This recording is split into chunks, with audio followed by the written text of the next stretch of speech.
Land Rover is on a journey of transformation.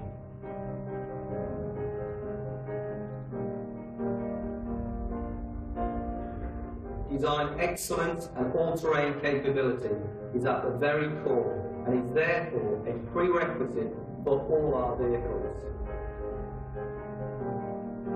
This concept vehicle represents the essence of the new age of discovery. Its unique DNA is clear. A vision that futures the practicality and versatility that is synonymous with discovery.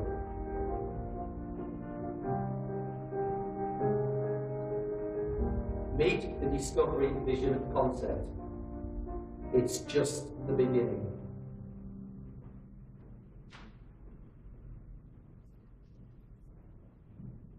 Now, I know you've been to it for the second time, because you met it last night.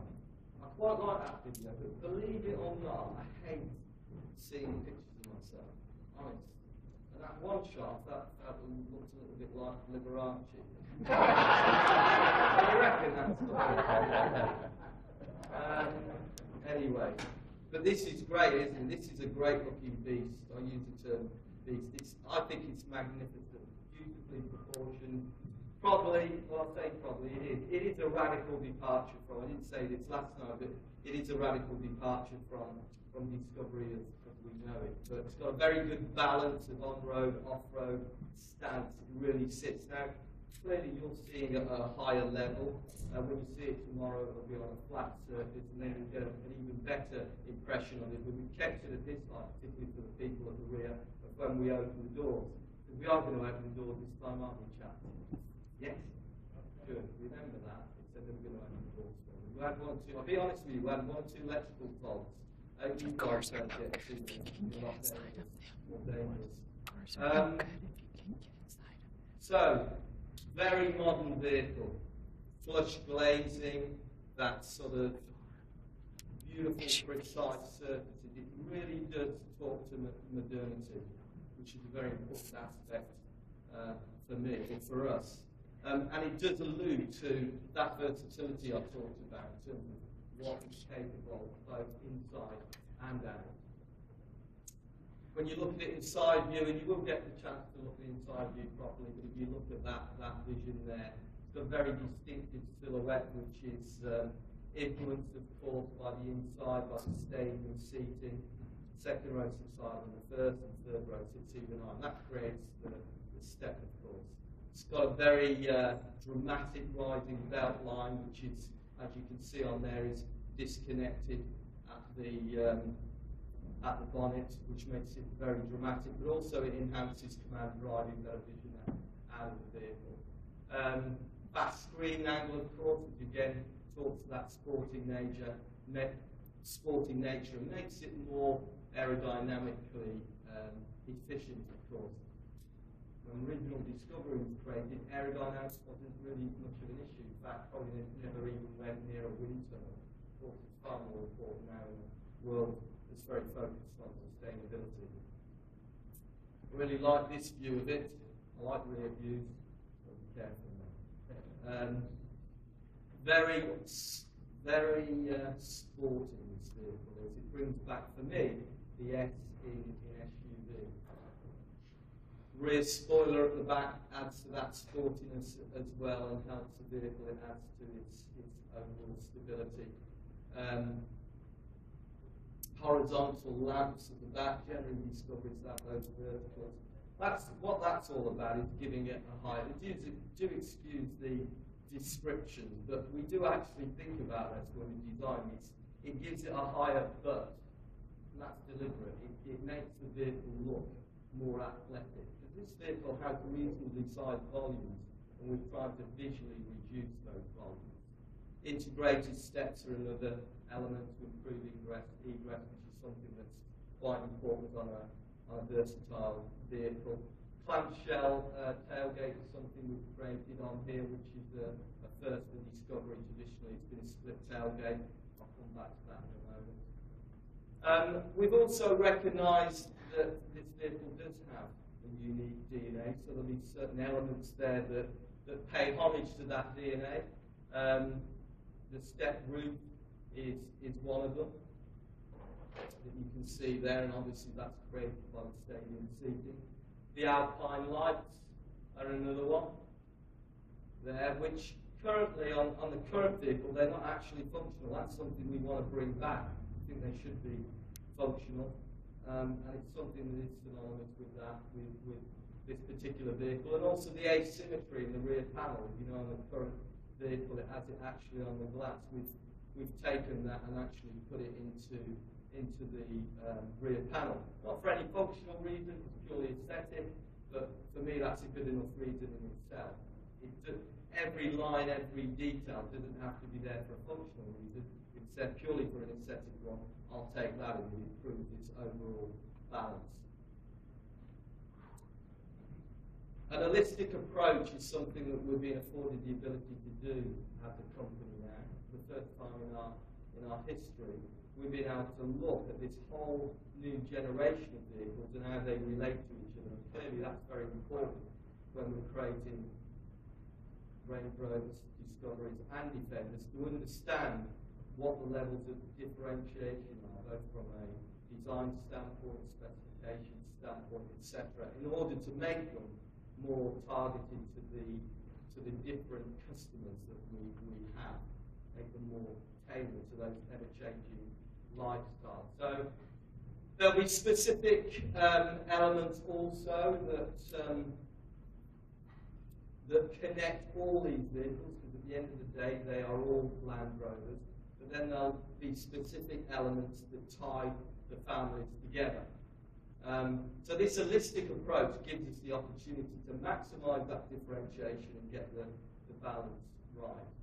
And just some of the details very fleetingly that will connect this family of Discoveries are things like the integrated floating sea pillar, for example. That's something you would never see on a Range Rover. The Range Rover has a cabin that creates the floating roof, a consistent belt line, and all the posts are deliberately painted dark to create that floating roof effect. It's a different look. It's a different feel.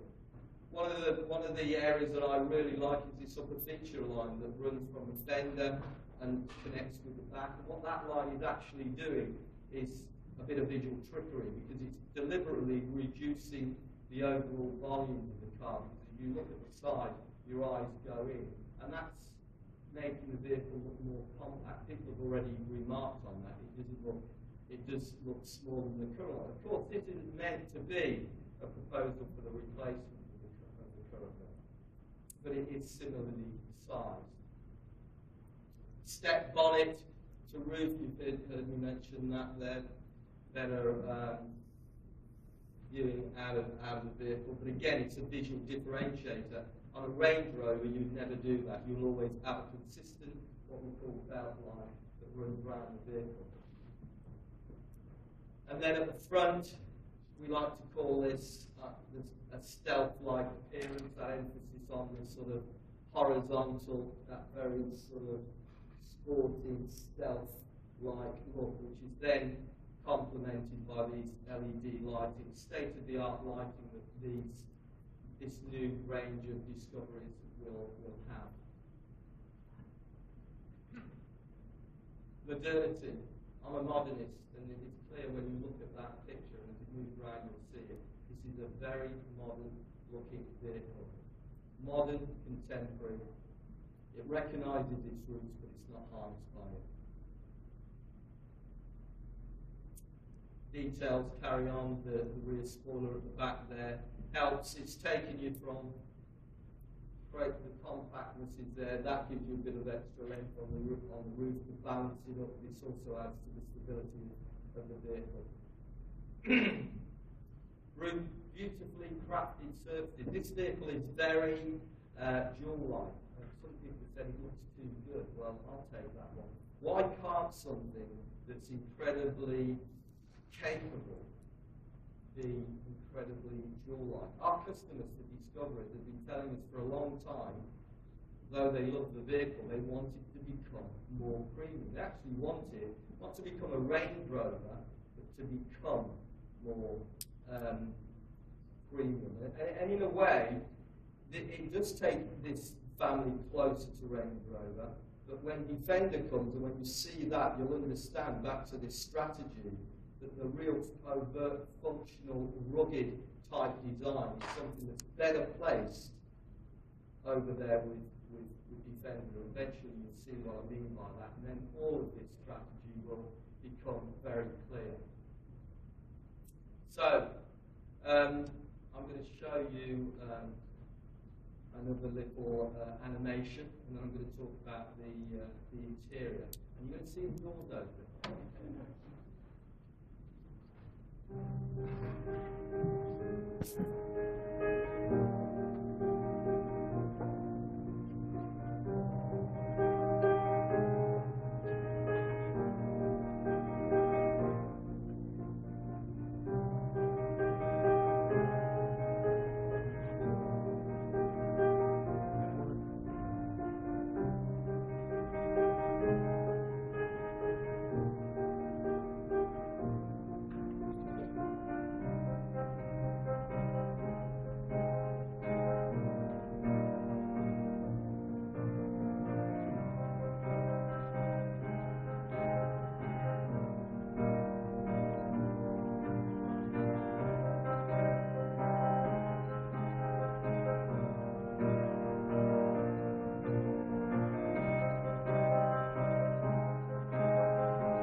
You've got to after your product. Oh, no, the other one's open. Good things are always worth waiting for. Clearly with things like this, you remember this is a prototype. There are always the odd teething problems, but the guys that built this did a great job. It's a fantastic interior. The dimensions of the interior have been maximised to create that level of versatility that we wanted in this vehicle. Some of that's created by also the slimness of the seats that you can see there, which gives us the opportunity to explore all the options for utilising that space. It's a full seven-seater, full-size seven-seater. One of the things I really love about this interior is that story on reconfigurability. And as you just saw then, it can go from 7 to 6 to 5 to 4. It still maintains the characteristic stadium seating of 3 rows that you can see there, which creates that profile, very distinctive profile that couldn't really be anything else than a Discovery.